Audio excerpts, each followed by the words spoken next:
Intindihin natin na ito'y impeachment trial. So, sasagot lang po yung mga witnesses base sa tinatanong sa kanila ng prosecution at kung meron man katanungan yung depensa at yung mga judges, sasagutin nila. So, yung opinion nila ay tinanong at sumagot lang sila base sa kanilang obserbasyon at opinion. But inamin rin nila na nasunod yung proseso ng bangko at yung transaksyon ay legal at hindi illegal. Makakasama natin ang opisyal ng PDP Laban at dati rin pong Board of Director ng Land Bank. Walang iba kundi si Attorney JV Hinlo. Attorney, maayong gabi. Admar Villando po yung makakasama. Maayong gabi, amigo Admar. Opo. Attorney, sa last hearing po, may mali po ba doon sa pag-encash ng OVP at ng DepEd sa Land Bank of the Philippines? Base sa proseso at inamin rin ng dalawang bank managers, wala pong illegal na nangyari. Dahil yung bangko, magbibigay lang yan ng pera at i-honor yung transaction base doon sa nakalagay na payee sa dalawang cheque. So, the bank has no business looking at the personalities who will actually receive those amount. For as long na patunayan na yung nagbabayad o yung depositor nila ay nag-authorize na ibigay yung pera sa payee concerned. So, insofar as those particular transactions, one for the Office of the Vice President and the other one is as Secretary of Education, yung dalawang transaksyon yon ay legal. At inamin rin ito ng dalawang witnesses. Kung ito po'y legal nga, maaari bang maglagay ng parang intriga, magpalutang ng intriga ang mismong mga dating land bank managers ukol nga po dito? Bakit hindi na lang diretso na walang illegal? Tama ang proseso. Kasi nandun yung mga salitang unusual. Intindihin natin na ito'y impeachment trial. So, sasagot lang po yung mga witnesses base sa tinatanong sa kanila ng prosecution at kung meron man katanungan yung depensa at yung mga judges, sasagutin nila. So, yung opinion nila ay tinanong at sumagot lang sila base sa kanilang obserbasyon at opinion.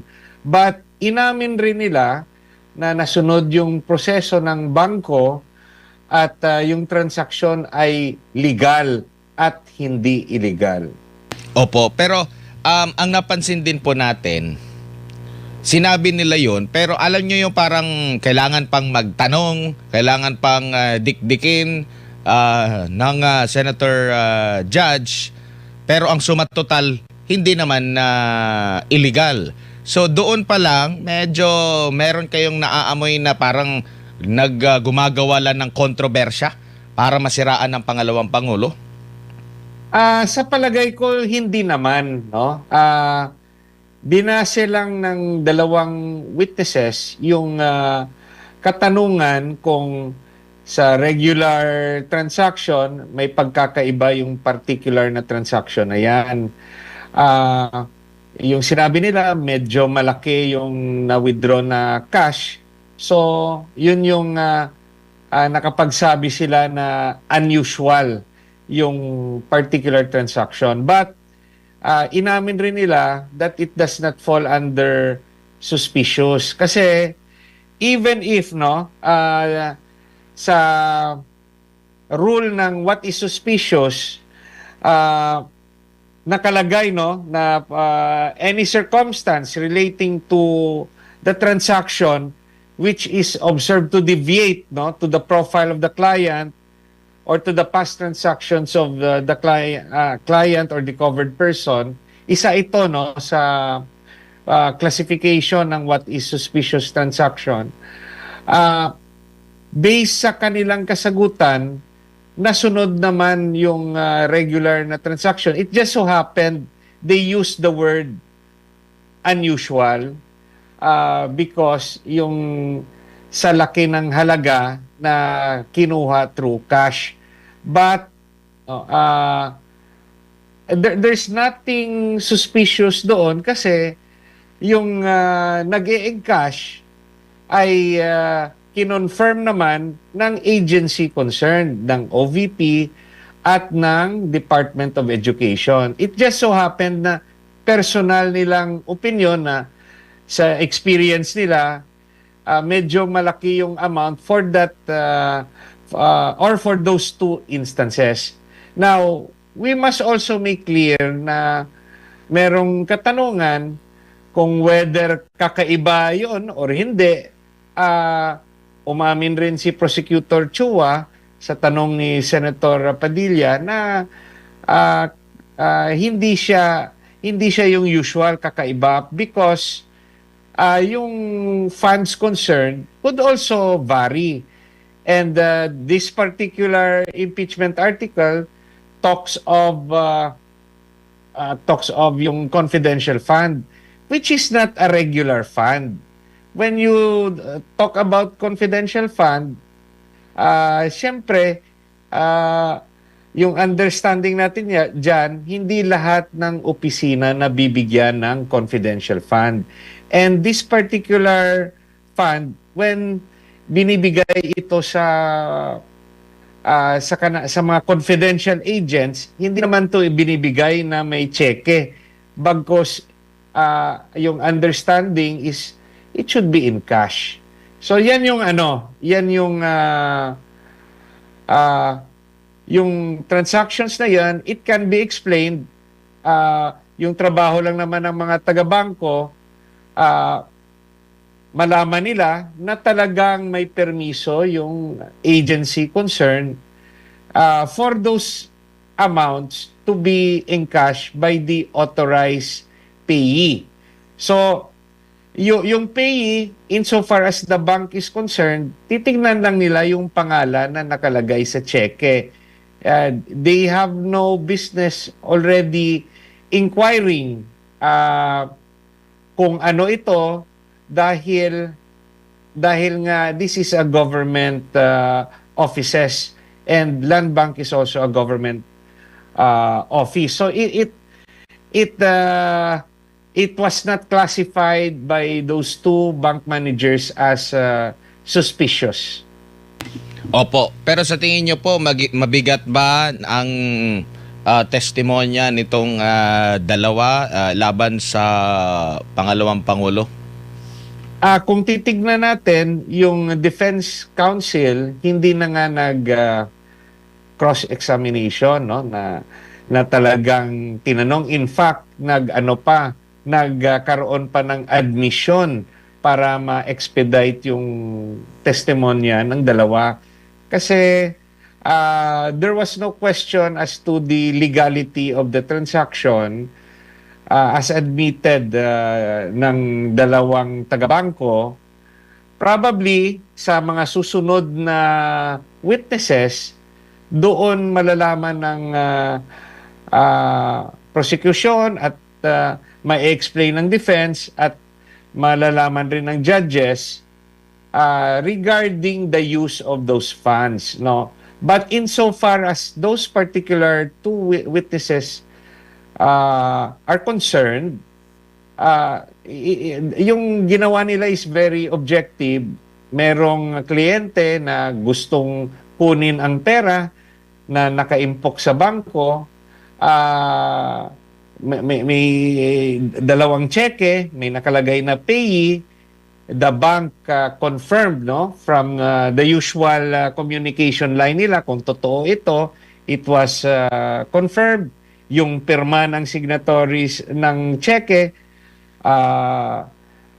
authorized based sa bank record that's why the amounts were released, because it appeared legal, and both the signatories to the check and the assigned payee were confirmed by the bank. So I didn't see any problem sa testimonya ng dalawang witnesses, and this is confirmed by the fact that yun nga, yung abogado ng depensa, hindi na nila question ito.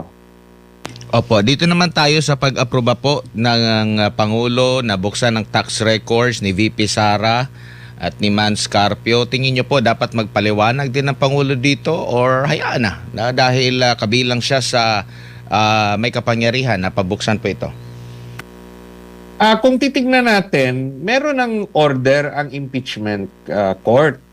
Nagbotohan sila, or hindi openly na nagbotohan. Merong ruling yung presiding officer, si Senator Escudero. Tumayo si Senator Padilla, question niya ito.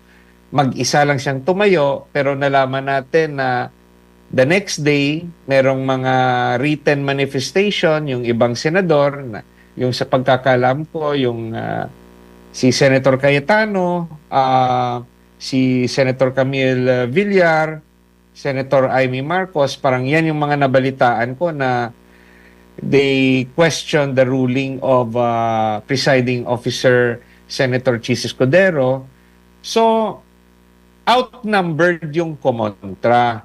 And because there is that decision of the impeachment court, even I personally believe, personal ko tong paniwala, even without the approval of the president, dapat sundin yung order ng impeachment court, because ito yung korte na nare-recognize ng constitution natin na may authority at jurisdiction over impeachment. Yung makakapigil lang sa impeachment court ay ang Korte Suprema. So, per my opinion, irregardless whether may approval or wala si Pangulong Marcos, nag-order na yung impeachment court, kailangan sundin. Otherwise, the court has the authority to cite in contempt yung mga hindi susunod sa kanilang order. Opo, at masasabi ba natin na meron ng kamay ang presidente rito sa pag-aproba niya sa pagbukas ng tax record sa impeachment ng pangalawang Pangulo? Sa tingin ko naman, inantay siguro ng Pangulo yung magiging desisyon ng impeachment court, kasi dati hinihingi rin yan ng House of Representatives, comprising the prosecutors, to the impeachment complaint against the Vice President, pero hindi pa pinirmahan ng presidente at that stage. It was only after the decision ng impeachment court na itaan natin sa news na pinirmahan ng presidente. So, to my mind, it doesn't matter. Now, there's a pending challenge in the Supreme Court tungkol sa bagay na yan. Yung sabi ko nga, only the Supreme Court can stop the order of the impeachment court. Opo, at attorney, siguro bilang panghuli na lang dahil next week balik ulit ang impeachment trial. Ano na lang po mensahe nyo sa ating mga kababayang Pilipino? Tayo lahat, ako, minomonitor ko yung mga nangyayari doon sa impeachment court. In fact, nandun talaga ako, So, let's try to monitor, find out if the proceedings appears fair.